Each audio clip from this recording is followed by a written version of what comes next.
Yo, so what's up mga J-Vlogs? For today's vlog, bali ngayon is ginagawa namin tong system. Ayan, so I am with Nobe. Ayan, so siya ang kasama ko. So, ngayon is okay na din ako sa software. Bali, two types siya. Merong isang software, then isang local host na website. Okay. So, bali ang purpose ng system na to is pwede siyang gamitin sa iba't ibang event. If ever na wala kayong mga pang-attendance, so magiging helpful ito sa mga event na hindi na siya manual na maglalagay ng information ng user. Okay. So, sorry. So, ano ba yun? So, ayan, sorry. So, ayan na nga, makakatulong ito na mas mapadali yung pagkuha natin ng data sa mga attender natin or sa mga attend ng ating event. So, bali ito is Excel generated siya. So, sa mga gustong mag-avail din ng ganitong system is pwede nyo ako i-contact para gawin ko yung type ng system niya. Okay, so pwede ko i-modify ito kasi nasa akin naman yung code. Yeah.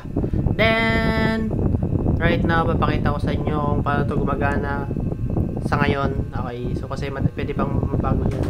So, meron ako dito. Ito yung ating software. So, once na niran ko siya, ito yung kanyang UI, basically. So, pwede pa yung mabago based kay Gayet or sa pagbibigyan namin ng system. So, meron tayong two buttons which is open Excel after scanned. So, ito ang purpose nito is once na nag-scan tayo ng QR code from the user, once na naka-off ito, hindi siya mag-open. Automatically lang mag-generate siya ng QR code, ilalagay niya doon yung data nang hindi natin nakikita. Pero pumapasok yung data doon sa ating QR code. Kaya ko nilagyan ng ganito kasi annoying siya minsan. Kasi ang mangyayari once na naka-on ito is mag-open yung QR code, pag na-scan yung mag-open yung Excel once na na-scan yung QR code. So, after mag-scan ulit ng another QR code is mag-close yung Excel, then mag-open ulit para i-update lang yung data. Okay? So, yun yung purpose niyan. Then, papakita ko kayo ng sample. So, right now, ito ang ating computer is, or laptop is wala siyang camera, built-in camera. So, I need to use IP cam as this one is ito yung magiging camera niya. Okay? So, mas bagay din na ang magiging scanner natin or camera natin is yung ating mobile device. Kasi pwede natin siyang igalaw-galaw. Hindi kagaya sa built-in camera ng ating mga laptop is nakadikit lang siya sa taas. So, hindi siya recommendable. So, mas better na gumamit kayo ng isa pang cellphone. So, first, download nyo dito sa ating mobile device ang IP cam. Ayan. So, meron na akong IP cam dito. Nakasetup na. Also, IP cam sa computer. Okay? So, once na meron na kayo niyan, ang gagawin lang natin is i-hotspot natin. So, make sure na gamitin nyo na lang itong hotspot na to or meron kayong same wifi na connected. Dapat same connected kayo ng wifi. Nasa isang wifi lang kayo. Ganun ba? Basta yun.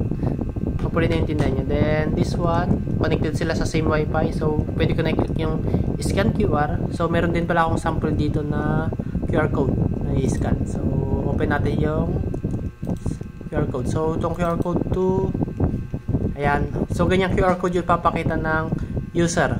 So, QR code 3. So, i-hide ko muna. And, back tayo sa ating software. Scan QR code.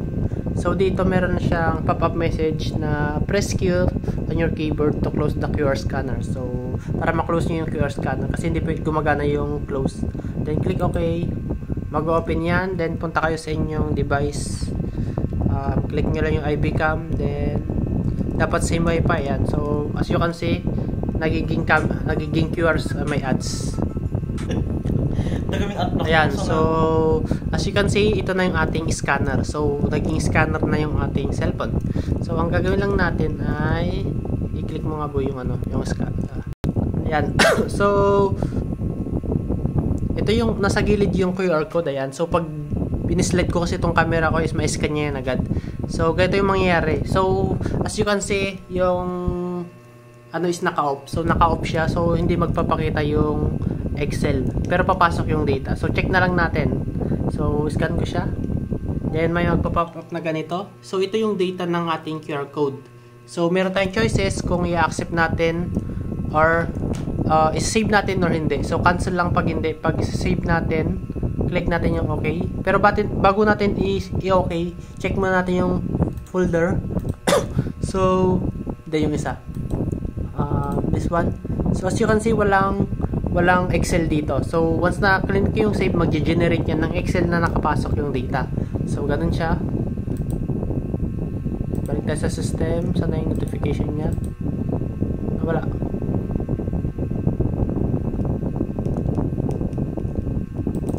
Okay, so nawala siya. So, try ko ulit. Close ko muna to. Q. Yan. So, try ko ulit.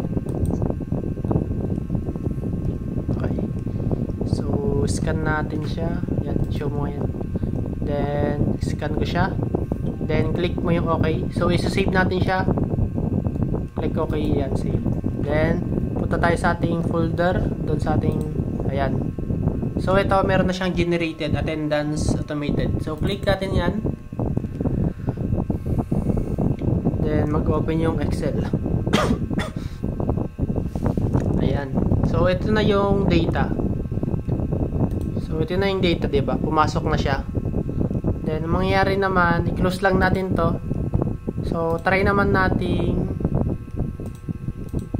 close muna natin tong camera Q para ma-access natin to. So, ito is i-on naman natin siya para makita nyo. Once na naka-on to, mag-open automatically yung Excel once na nag-scan tayo. Then, scan QR code. Then, click OK. Then, ito, meron din itong validation para maiwasan natin yung redundant data na tinatawag or yung duplication ng data.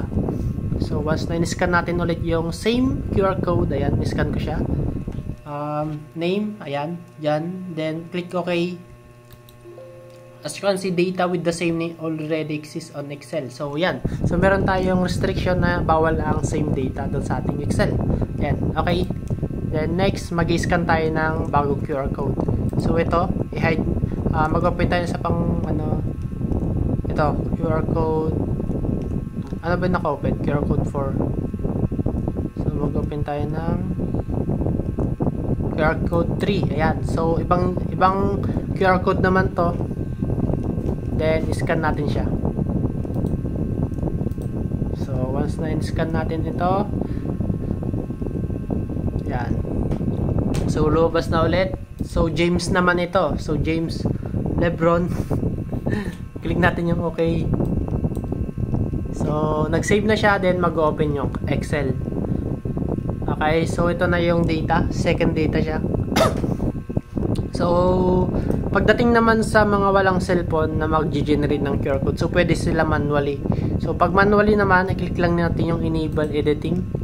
Yan, so maglagay tayo ng dummy name. Then, dyan. Then, dito. Then, dyan. Parang dami lang to. Sample lang guys. Yan. So, once na okay na yan, click lang nyo yung save. Then, pwede nyo na itong i-close kasi para once na nag-scan tayo, magre-reopen yan. Then, close natin yan. Ay, ano yung na-close ko? Ayan. Then, try ulit natin yung scan na naka-on yun. So, nakasave na tong name na to. So, ayaw din kasi nga nakasave na. Okay, so doon naman tayo sa isa pang QR code. Hide natin to. QR code. Ay, wala na akong ibang QR code, guys.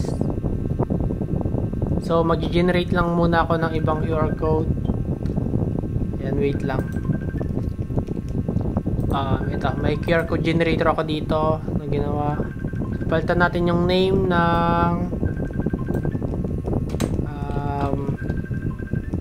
Jonel.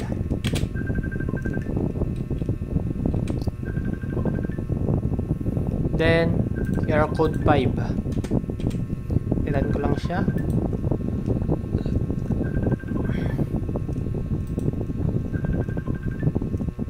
QR code 5. Wala pa.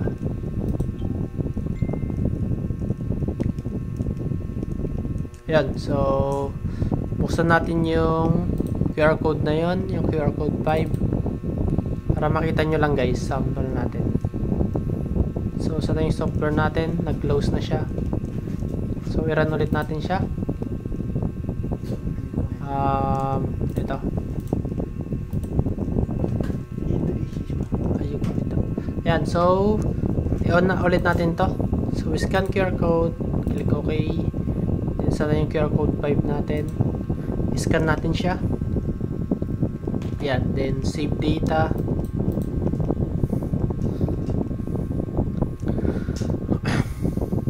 Ayan, so ganun, pumasok mo siya dito. So ganun siya nag-work. So yung ginagawa ko naman ngayon is yung localhost ito. So ito yung mag-generate ng QR code na ipapakita ng user doon sa ating operator ng system or yung software. So ganun siya guys. So ito yung mobile size ng ating website. So dinidesignan ko pa kahit konti. So yun lang. So peace out. Bye.